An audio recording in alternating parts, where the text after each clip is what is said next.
Olá a todos, aqui é o professor Cláudio e hoje para fazer uma breve apresentação, uma breve exposição, até porque é um tema sobre o qual eu falarei com um pouco mais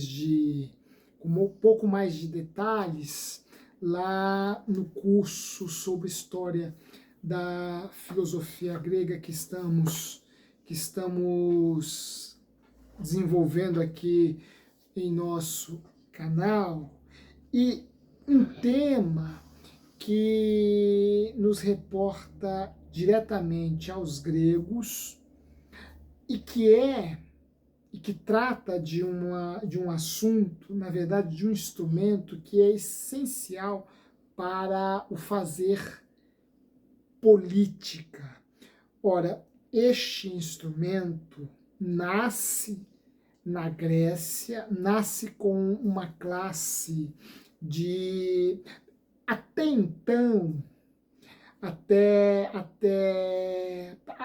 poderíamos dizer que até a primeira metade do século passado, esta classe de intelectuais não era considerada como uma classe de filósofos, mas hoje, a partir da segunda metade do século passado, muitos bons historiadores, bons comentadores de filosofia já passaram a sustentar que esta classe era, na verdade, constituída por filósofos.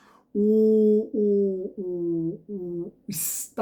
status de filósofo passou a ser atribuído a estes intelectuais, colocando-os, elevando a sua posição no mundo das ideias, num movimento que até então era praticamente ignorado, desconhecido, pois desde Platão estes intelectuais acabaram se tornando figuras de menor importância intelectual, de menor estatura intelectual, de menor relevância.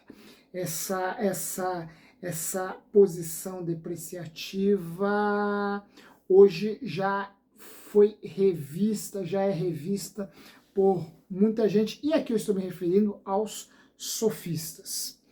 Surge com os sofistas, e sobre os sofistas eu irei falar com mais detalhe, repito, quando avançarmos em nosso curso de História da Filosofia Grega que estamos desenvolvendo aqui em nosso canal. Os sofistas legaram ao Ocidente um instrumento que é um instrumento essencial para fazer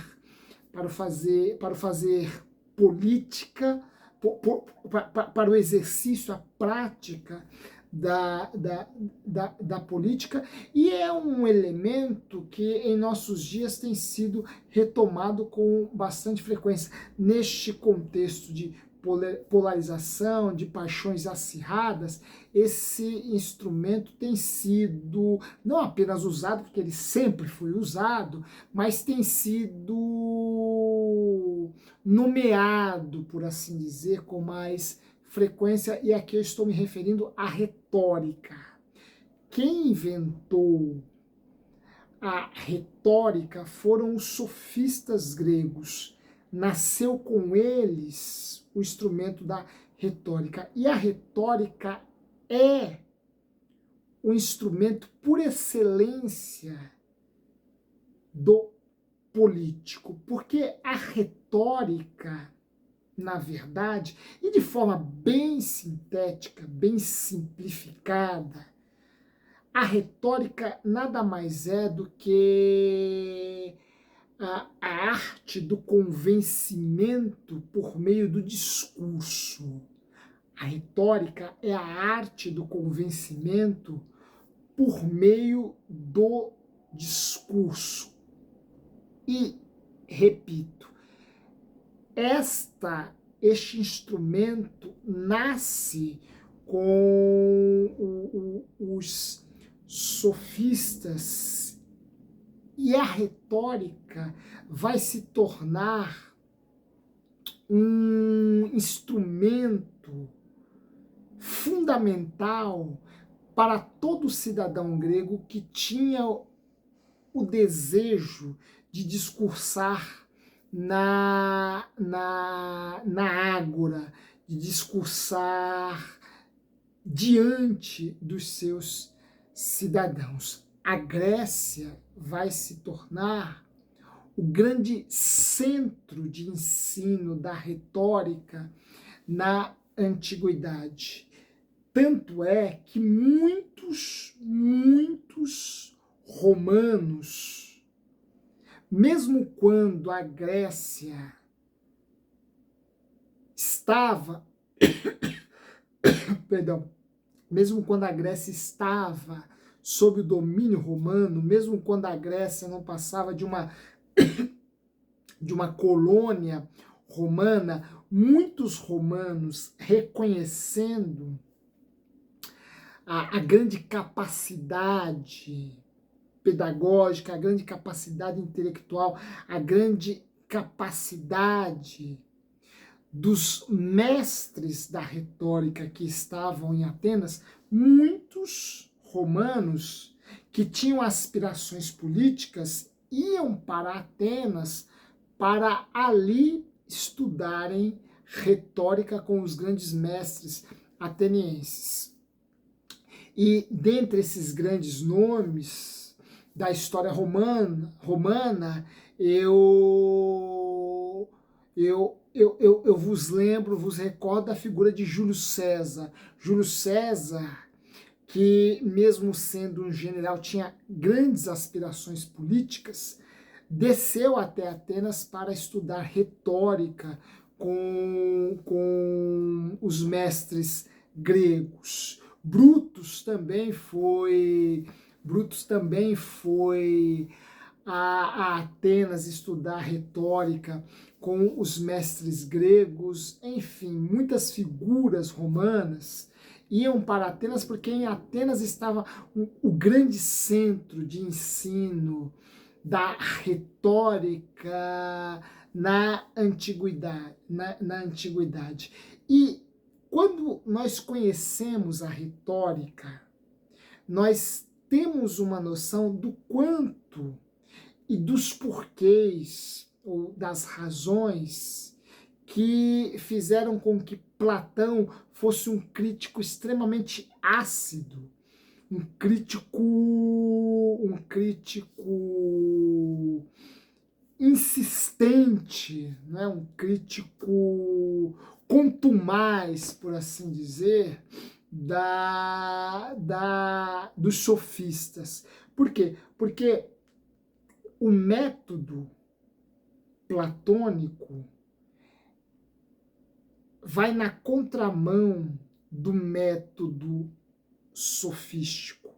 Por quê? Porque Platão vai pensar o mundo, vai pensar as coisas, vai buscar a verdade recorrendo à dialética. Os sofistas, na contramão de Platão, vão fundamentar o seu discurso na retórica. E uma diferença substancial entre a retórica e a dialética é que, enquanto que a retórica se volta para o particular, a dialética se volta para o geral. A dialética busca entender o geral. A retórica se ocupa com o particular. Vejam, para tornar essa distinção mais clara. Platão, em seus diálogos, busca o conceito geral do tema por ele perseguido, ou do objeto por ele perseguido em suas obras. Por exemplo, vamos pensar na República de Platão. Ora, ali o grande pensador ateniense persegue a ideia de justiça. O que Platão busca numa obra como a República é chegar a um conceito definitivo e absoluto sobre o que é a justiça. E ele faz isso por meio da dialética, por meio daquele processo de desconstrução das opiniões concebidas pelo senso comum acerca da justiça, para chegar a uma ideia, para chegar a um conceito de justiça que fosse o conceito que desse a palavra definitiva acerca da justiça, que desse a palavra última e derradeira acerca da justiça. Ou seja, o que Platão buscava por meio da dialética seria um conceito geral, um conceito absoluto sobre a justiça. A retórica já não tem essa preocupação, porque para o retórico, sobretudo a retórica sofística, o que importa é o conceito de justiça cabível nesta circunstância particular ou específica. O retórico sofista não quer saber qual é a essência da justiça. A ele importa o que seria a justiça num determinado conceito, num determinado contexto específico. Significa dizer que o que implica justiça neste contexto pode ser que não implique justiça num outro contexto. Por quê? Porque, diferentemente da reflexão dialética, do raciocínio, da razão dialética platônica, que se ocupa, repito, com o geral, a retórica sofística vai se preocupar com o particular. Portanto, a retórica, nesse sentido, ela adquire no contexto, no ambiente político, um sentido extremamente importante e imprescindível. Por quê? Porque a retórica busca uma concepção de justiça ou injustiça que tenha toda uma vestimenta prática, que tenha toda uma vestimenta concreta, palpável. Não é um conceito de justiça pensado, concebido por Platão, algo etéreo, metafísico, que não tem nenhum vínculo com o mundo sensível, o mundo real, o mundo no qual o homem existe, né? Mas que pertence a um mundo que é um mundo ideal. Ora, os filósofos sofistas, por assim dizer, né?